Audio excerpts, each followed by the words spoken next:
Então, nesta aula, nós vamos estudar os planetas anões. Quando eu estava no curso primário, eu aprendi que existem 9 planetas, né? De Mercúrio a Plutão, tá certo? Mas nem sempre foi assim. E é interessante a gente estudar um pouquinho de como é que foi a evolução do nosso conhecimento dos planetas, né? A humanidade sempre observou os planetas a olho nu e pôde observar Mercúrio, Vênus, Terra, Marte, Júpiter e Saturno, né? Urano foi descoberto muito mais tarde, 1781, né? E esses objetos todos, eles se distribuem com uma certa regularidade no distanciamento ao Sol. Essa regularidade não é exatamente o mesmo espaçamento, mas existe uma fórmula matemática que é chamada lei de Bode e que dá exatamente o espaçamento desses planetas. No entanto, se você olhar os números da lei de Bode, o planeta número 1 é Mercúrio, 2 é Vênus, o terceiro é Terra, quarto é Marte. O quinto não existe. O sexto é Júpiter, o sétimo é Saturno e o oitavo é Urano. O décimo seria, ou o nono seria Netuno. Entre Marte e Júpiter, falta um planeta. Então, numa certa época, os astrônomos começaram a procurar esse planeta entre Marte e Júpiter. E encontraram. E deram a esse planeta o nome de Ceres. Né? Aqui eu tenho uma fotografia, um desenho que mostra o Sol, Mercúrio, Vênus, Marte, Terra, Marte. Ceres foi descoberto entre Marte e Júpiter. Então, Ceres foi sendo conhecido como o quinto planeta, né? Isso ocorreu em 1801. Ceres foi definido, então, como um planeta. Só que, nos anos seguintes, começou-se a descobrir outros corpos menores do que Ceres, mas não muito menores, na mesma órbita, né? Na mesma órbita. Então começou-se a desconfiar desse planeta Ceres, né? E aos poucos foi se descobrindo todo um cinturão, chamado hoje de cinturão de asteroides, né? Que fica entre Marte e Júpiter. Cinturão de asteroides, muitos asteroides. E que então talvez explicasse por que falta um planeta lá. Talvez houvesse um planeta no passado e esse planeta explodiu, colidiu com algum corpo e se desfez, né? E o que sobrou desse planeta são, então, esse cinturão de asteroides. Com isso, depois de 50 anos, depois de meio século, Ceres foi desclassificado como planeta. Passou a ser um asteroide, né? Mas por meio século, Ceres foi um planeta, né? De 1801 até por volta de 1850. Né? Bom, depois Urano já tinha sido descoberto. Em 1846 foi descoberto Netuno, 10º planeta. E, finalmente, foi descoberto Plutão. E a descoberta de Plutão é um tanto quanto misteriosa e um tanto quanto polêmica, porque conta-se a história de que percebeu-se que Netuno tinha órbita perturbada, da mesma forma que Urano tinha uma órbita perturbada.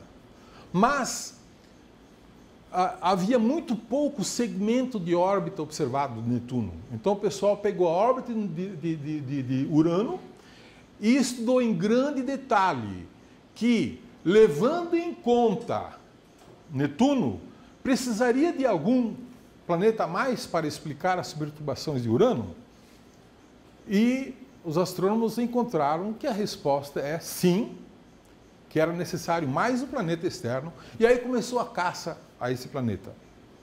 Uma caça que levou décadas, e finalmente, em 1930, descobriram Plutão, perto, aproximadamente 6 graus da previsão, né?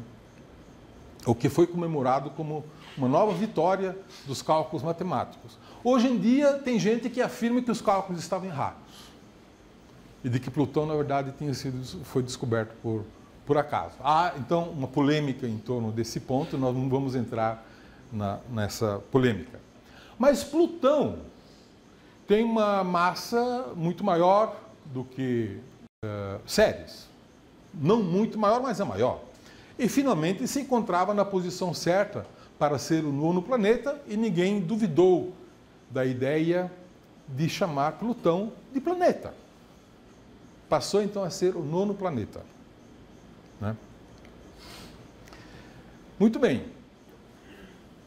Até que chegou o ano de 2002, agora, recentemente, e a partir daí começaram a se descobrir outros corpos do tamanho de Plutão, perto de Plutão, além de Plutão.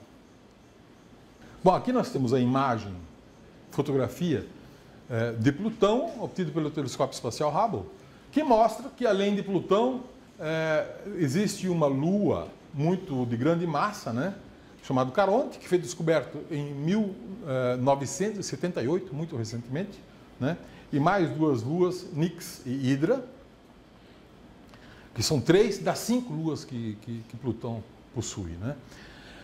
Muito bem, então, no ano de 2005, foi descoberto Eris. E Eris provocou uma crise na classificação dos planetas, porque Eris tem uma massa e um raio maior do que Plutão.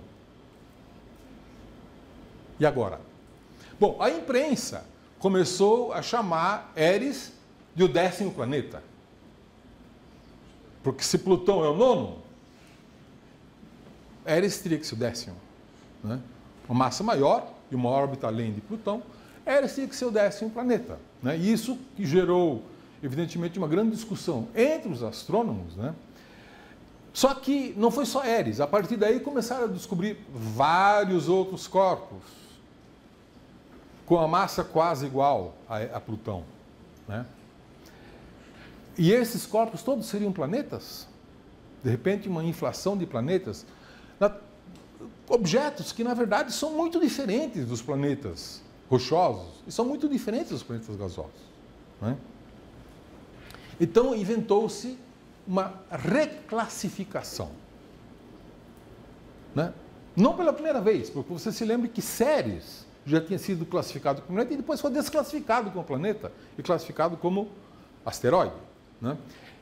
Em 2006, então, decidiu-se criar uma nova categoria de planetas, que são os planetas anões, para abrigar, então, Plutão, Eris e Ceres. Esses 3 objetos formariam uma nova categoria de objetos, chamados, então, de planetas anões. Agora, nós estamos falando agora de diversas categorias de planetas. Os planetas rochosos, terrestres, os planetas gigantes, gasosos, e planetas anões.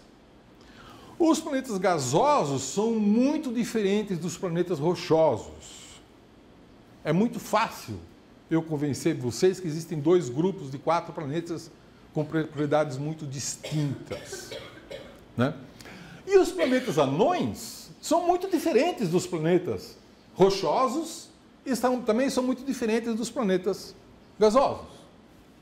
Até aí não tem problema nenhum. Só que entre os planetas anões e os asteroides não há uma linha divisória muito clara. Isto, de fato, Foi um problema e ainda é um problema hoje, né? Então, definiu-se, na reunião da IAU de 2006, uma definição para planeta anão, né? Que então é um corpo celeste muito semelhante a um planeta, porém menor, dado que orbita em volta do Sol e possui gravidade suficiente para assumir uma forma com equilíbrio hidrostático, aproximadamente esférico. Vocês vão ver, numa outra aula, que os asteroides muitas vezes se afastam muito da forma esférica, né? Porém, não possui uma órbita desimpedida. O que significa isso? A Terra tem uma órbita onde só orbita a Terra e a Lua. Ela é desimpedida. Ceres orbita numa órbita junto com o cinturão de asteroides. É Ceres mais 500 mil de primos, né? Não está desimpedida, né? Um exemplo é Ceres, que, localizado no cinturão dos asteroides, possui o caminho de sua órbita repleto daqueles pequenos astros. Bom, atualmente, nós temos já, digamos, confirmados pela IAU, a União Astronômica Internacional, que é que define os termos astronômicos, né? 5 planetas anões. Além de Ceres, Plutão e Eris, foram também entrar nessa categoria Haumea e Makemake, né? Ceres está no cinturão de asteroides e os outros 4 estão no cinturão de Kuiper, que é um cinturão de corpos que está além da órbita de Netuno. Lá tem uma grande concentração de corpos dessa natureza, então essa nuvem de corpos nós chamamos de cinturão de Kuiper.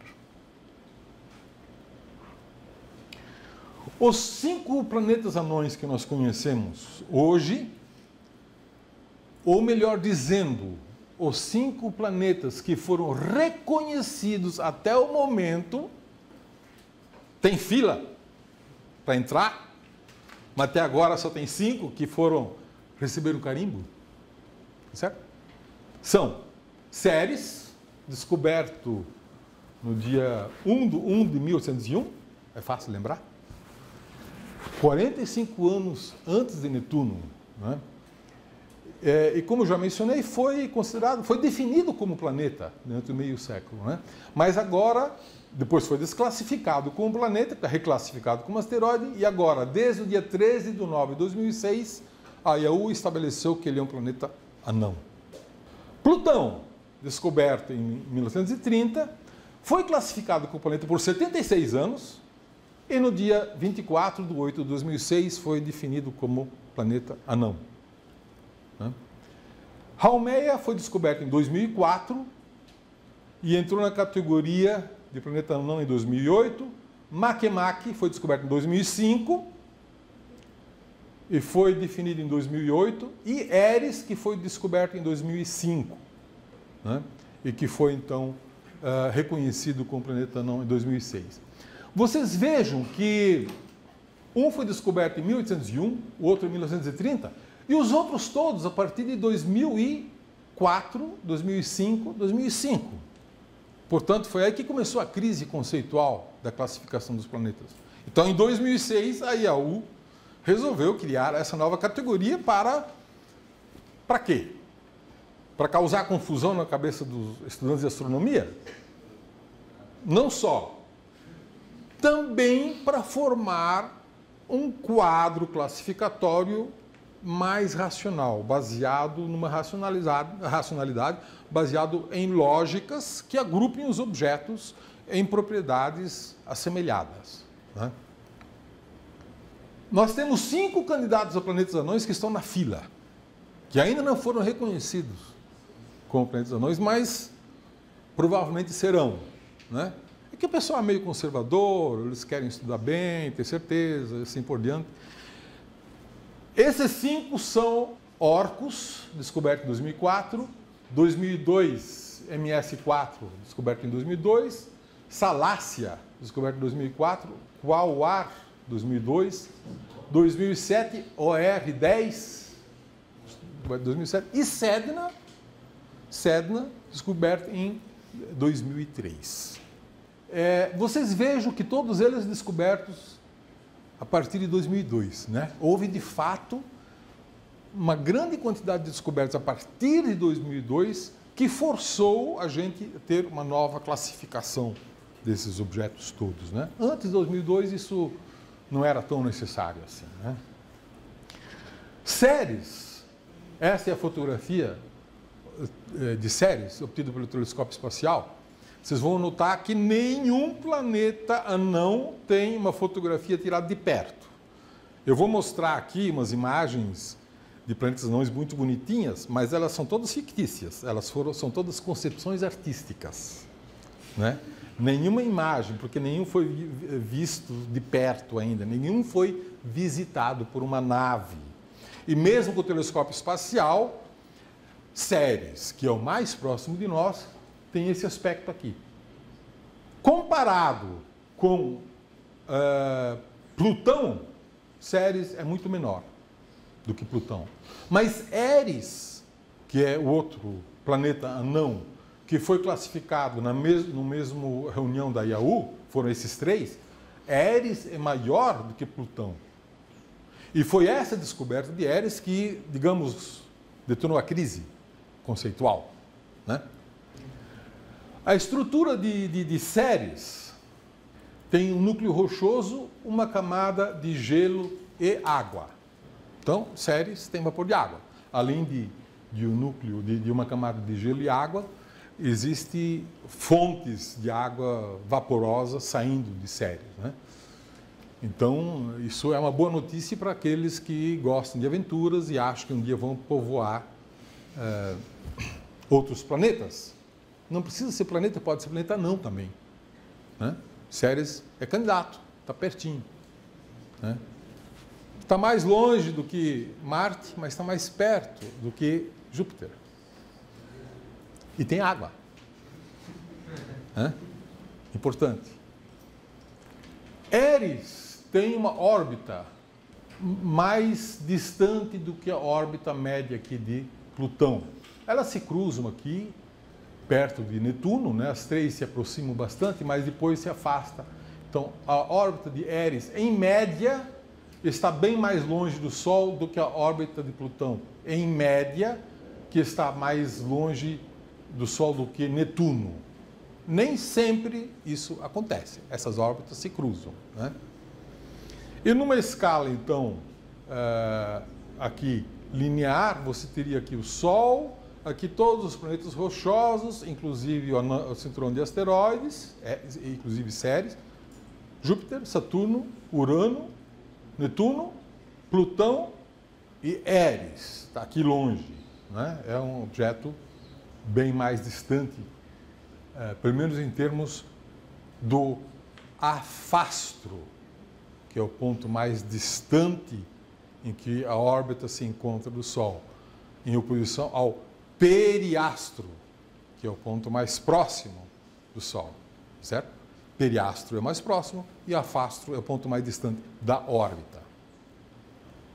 E aqui nós temos então os nossos planetas anões e alguns dos seus candidatos. Eu falei em 5, mas tem gente que tem uma lista de 25 debaixo do braço, né? Fazendo campanha para esses 25 também virarem planetas anões. Mas essas coisas acontecem aos poucos, né?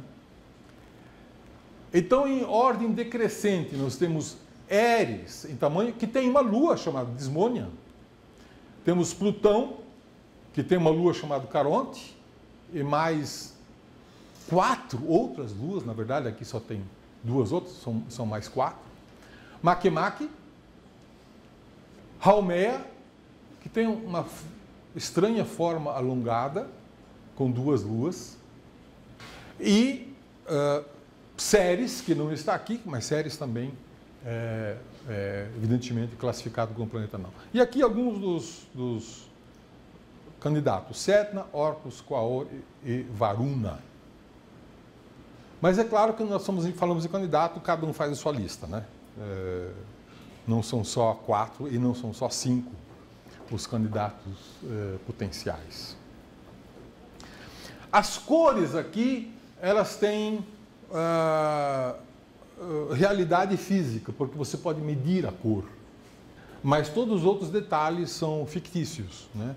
Nenhum desses objetos foi, de fato, visitado por uma nave, então nós não temos, de fato, nenhuma fotografia realista de nenhum desses objetos, né? E aqui nós temos uma comparação de todos esses objetos com o tamanho do planeta Terra, né? E aí dá para vocês entender por que esses objetos são classificados como planetas anões. Eles são muito menores do que os planetas rochosos. Várias luas do Sistema Solar são muito maiores do que isso aí, do que os planetas anões. Vários. Inclusive Io, Ganymede, Calisto, Europa, a lua gigante de Saturno, né? Titã, né? São muito maiores. Mas são luas. Orbitam planetas. Esses corpos não orbitam planetas. Então não podem ser classificados como lua. Definitivamente não. Né? Eles são corpos que giram em torno do Sol da mesma maneira que os planetas giram. Ok. Então, para concluir, eu contei essa história dos planetas anões, que pode parecer um tanto quanto inusitada, né? Porque ela foi, essa classe foi criada, na verdade, há muito pouco tempo atrás, né? Em 2006, que em termos de história da astronomia é muito pouco tempo. E nós estamos redefinindo os objetos não de estrelas ou galáxias distantes. Nós estamos redefinindo as categorias do Sistema Solar, do sistema em que nós vivemos. E por que isso? Por causa da tecnologia. A tecnologia evoluiu, principalmente a tecnologia do infravermelho, e com isso permitiu detectar objetos muito mais frios.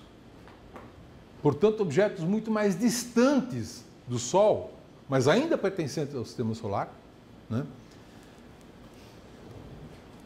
Muito mais distantes do que Netuno, mais distantes do que Plutão. E aí o número de objetos começou a aumentar rapidamente. E isso começou no ano de 2002. A essa inflação do número de objetos do porte de Plutão e com órbitas semelhantes a Plutão. Foi isso que forçou, então, essa nova conceituação. E não há nada de errado com relação a isso. As pessoas, às vezes, acham um pouco estranho. Um dia, uma pessoa me telefonou muito preocupada, perguntando o que foi que aconteceu com Plutão. Não. Com Plutão não aconteceu nada, aconteceu foi com a gente, né? Que redefinimos a categoria em que nós nos enquadramos Plutão, né? E essa redefinição foi forçada pelo desenvolvimento tecnológico. Porque estamos conhecendo melhor a realidade do Sistema Solar. Esse é um fato, né? Estamos conhecendo melhor. E, portanto, precisamos redefinir com alguma racionalidade grupos, classes, que tenham comportamentos, propriedades semelhantes.